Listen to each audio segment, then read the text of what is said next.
Hello everybody, welcome back to my channel. Today we're going to be talking about tips for applying to grad school.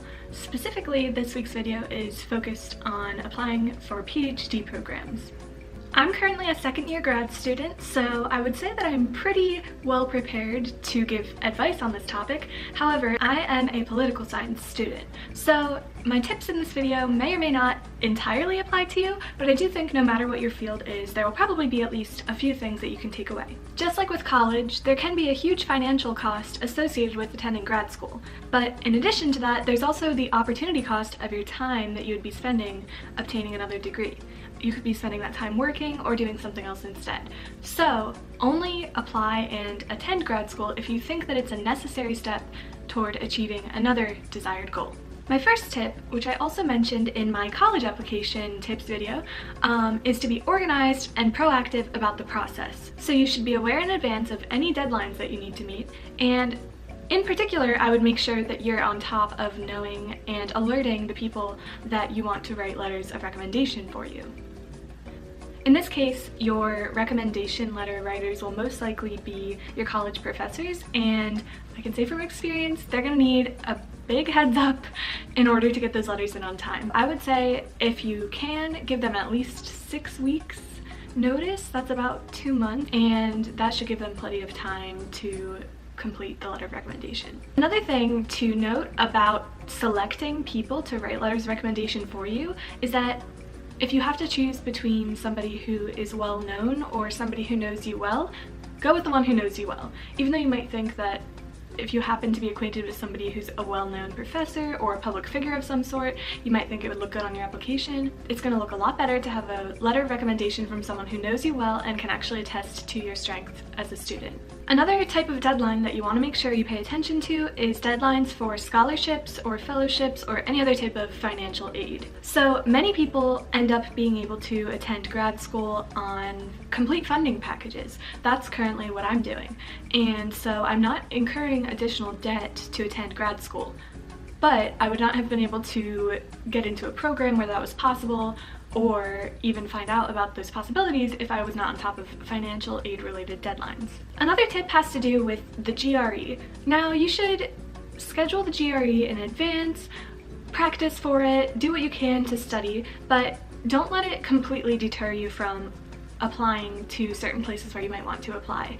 It's more of a filter than a deciding factor for most institutions, so it might be more of a prerequisite to be eligible for a certain program, or it might be a factor that's used to rule out students who definitely will not be considered, but most of the time it won't be the factor that is the deciding factor. But that means that the other elements of your portfolio become even more important. So you want to make sure that you have all of the information about your research work, your previous employment, and like I said before, your letters of recommendation in order to demonstrate a more well-rounded portrayal of you as an individual. Another thing in terms of just being on top of the application process is to figure out whether the program that you're applying to requires official or unofficial transcripts in your application, and make sure that you figure out how to request them from your college. This is just a small process that you might have to figure out how to do, but you want to do it early so they get to the program to which you are applying early enough.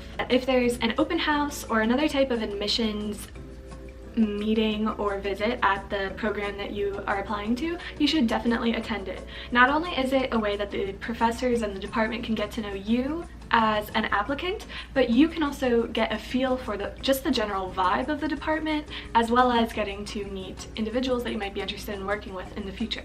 So I said this in my college application video as well, but although you are the one trying to convince the program to admit you, in a sense, they should also be trying to convince you to attend their program over other programs. So think of yourself as a customer, a consumer, and consider attending the open house or admissions days an element of your research just as much as it is an element of their research on you. Just a few tips regarding attending that. One, you should definitely do your research before you get there, just like if you were having a job interview or something like that. And in addition to that, not only for your own personal benefit, but just to show that you've done your research, you want to have some questions prepared before you get there. Of course, when you get there, you can always come up with more questions as well, but it's nice to have some on hand. My next few tips have to do with the personal statement. Now, it can be tempting to put in a lot of personal details, and in certain circumstances, that can definitely enhance your writing. But I would argue that while the backstory and why you want to attend grad school can be important and compelling, you should also focus on why you want to attend the program, what you think you can get out of attending it, and how you think you can contribute to the department as well. You should focus on the tangible aspects of what you plan to get out of grad school, because although it is an admirable thing to want to attend a grad school program and obtain another degree, the people who are reviewing your application aren't going to be so impressed by the fact that you want to get a PhD in whatever field you want to get a PhD in. What they'll be impressed by is knowing what it is you want to study, what contribution you want to make in the scholarly sense, and how you could contribute.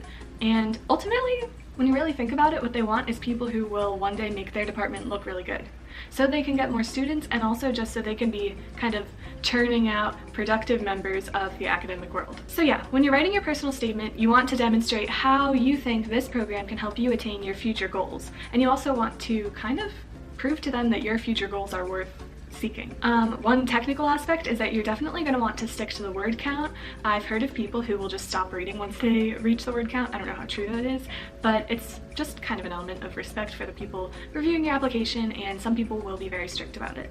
Another thing that you can do is to mention specific faculty members in that department that you would be interested in working with.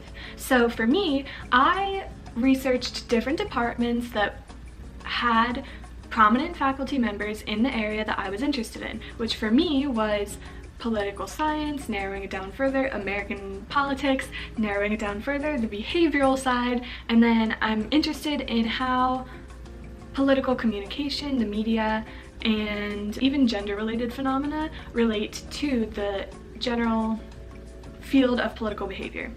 So that was a mouthful, and the thing is that when you're attending this type of program, or when you want to be a scholar, you are going to be focused on very kind of narrow fields. You're not going to just be a biologist who studies and researches everything. I mean, I guess maybe you could, but I think there are some constraints on your time that would prevent that from being possible.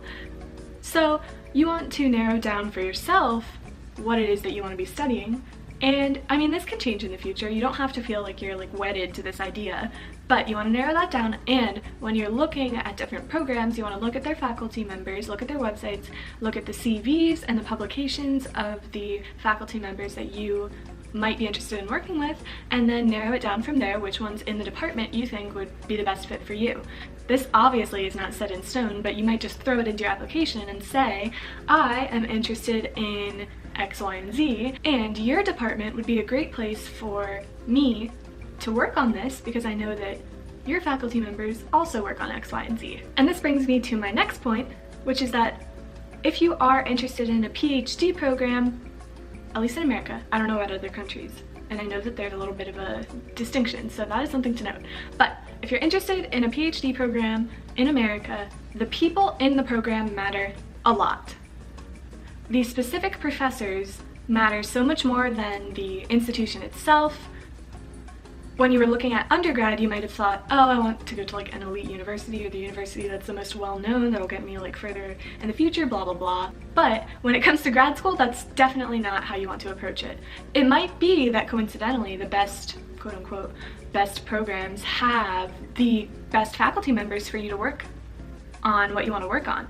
But there are faculty members at all different kinds of institutions, and actually there's a surplus of qualified PhD holders, meaning that almost any institution you go to, you'll find faculty members who are working on important topics. The question is, which ones of those important topics line up with what you want to do? So, first of all, you want to be around nice people. Now, depending on what options you end up presenting yourself with, where you apply, this could be more or less feasible. I would say that there are good people at most places, but who knows, you might end up with a bad bunch. But right now, you're probably focused on just thinking that you want to get into a program that you can attend.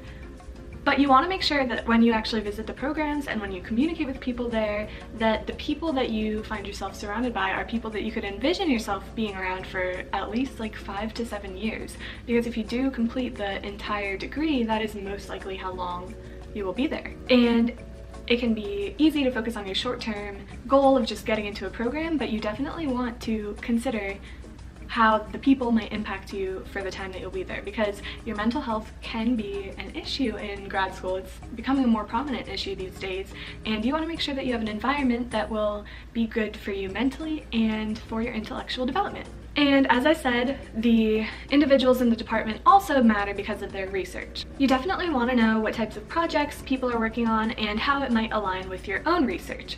I struggled with this because, as I kind of alluded to, I got the feeling that if I wrote something down or made a decision for my application on what I wanted to study, that it would be kind of set in stone, or it would be a permanent decision. I didn't feel ready to commit to something like that. But now I'm in my first semester of my second year of grad school, and I still haven't committed to a topic for like the long term. And you really don't have to. You kind of mold and shape your career as you go. You might find a niche early on, but you can decide kind of as you go what you want your path to look like. So it can be a little bit of a constraint to decide which faculty members and like what types of projects you want to get yourself into early on, but it'll never be a completely binding factor. And another thing to consider is that when you're looking at faculty members and trying to see who might share similar subject interests as you, note that they don't have to be doing exactly the projects that you want to eventually do. They just have to correspond in some sense to what you're interested in. So kind of think of it as, what types of people could be my mentors in the future? How could the work that they're doing inform the types of work that I would like to do in the future? And I mean, when it comes down to it, you really don't want them to be doing exactly what you want to do, because you want to have your own ideas as well. So just think about which people would be the most beneficial for me to have as a future mentor or advisor, or someone who can share their skills and topical knowledge with me in order to inform my own pursuits. Another component of the application is your resume or your CV. Now, I could do an entire video on this alone, but I'll just give a few little tips that come to mind at first. So with the resume, what I learned from like career counselors is that you should keep your resume to 1 page for every 10 years of experience that you have. With a CV, it can be a little bit longer. You don't want it to be super long, but you can add like several pages to it. When you're writing these things, you want to use actual numbers, not just like vague expressions. And most importantly, it's one document that kind of sums up your experience. I mean, it's not like an email where it's a casual thing, so you want to make sure that it is pretty much grammatically flawless, and that should not be hard to do. Just have a few people go over it. If you don't trust yourself, maybe submit it online to like one of those programs. Grammarly, do you want to sponsor me? Just kidding, I've never used Grammarly, so I don't know if I can recommend it or not, but just find a way to make sure that there's no mistakes, because that's just like one of those little things that it just like looks like you don't care enough to make sure that it's actually ready and presentable. One factor that I'm so glad that I had professors in undergrad who were able to advise me on this topic is that when you're considering where to apply and deciding where to ultimately attend grad school, you should know whether research or teaching is the more important element to you. Because, as you probably know if you're considering this, in the academic world, the two kind of go hand in hand. For most people who end up being professors, no matter where they work, there's usually at least some component of teaching and some component of research. But it can definitely vary the extent to which you focus on one or the other. Ultimately, what it comes down to is that you should choose a place where you know you can get the skill set that you want to be able to demonstrate that you have in the future. So if you know that you want to teach in the future, definitely choose the place where you're going to have a better and greater opportunities for teaching. If you know that you don't care, then maybe don't make this a big component of your decision. If you know that you want to do research, go somewhere where you know you can have A, people working on projects that are interesting to you, and B, actually have the chance to be an RA. And last but not least, although I'm happy to go on about this topic in the future if people have any questions, is that You should make each program feel as if they are your first choice, essentially. I mean, there's nothing wrong with being open about your options and kind of using it as a bargaining tool if you have the opportunity. But all I mean by this is that you want to make the people who are going over your application feel as if you want to attend that program. I mean, if you were reviewing applications, would you go for the person who really wants to be there or the one who kind of sees it as their second choice? Ultimately, they want to admit the best students who also seem like they would be the most likely to actually attend. So I think that's everything I wanted to talk about today. I think there's a lot of misinformation out there about grad school. A lot of people don't know that it's possible to attend grad school on full funding. A lot of people think that grad school is basically just an extension of your undergrad degree, and at least if you're doing a PhD, that is definitely not the case. So I hope this video is helpful to somebody, and if you're not subscribed, please subscribe, because I will definitely be focusing on more education, school, lifestyle related videos in the future. Thank you guys for watching, and I'll see you again in my next video. Bye!